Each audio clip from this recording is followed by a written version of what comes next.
మల్కాజ్గిరి నుంచి ఈటల రాజేందర్ గెలుస్తారా లేదా అనేటువంటిది ఇప్పుడు $1 మిలియన్ ప్రశ్న. మీ సమాధానం? యాక్చువల్ గా గెలుపు ఓటమి అనేది క్యాండిడేట్ల చేతుల్లో మాత్రమే ఉండదు.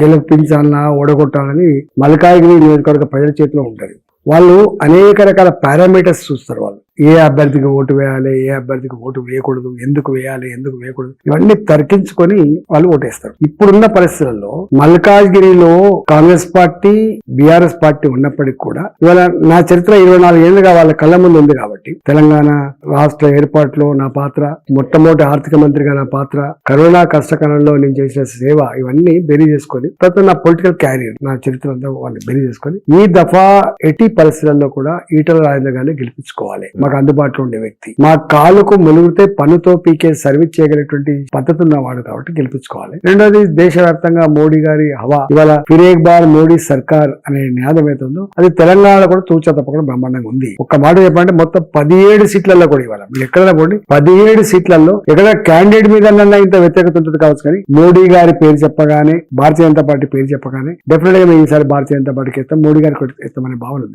అదే పెద్ద ఆయుధంగా ఈ ఎన్నికల ముందుకు పోతుంది.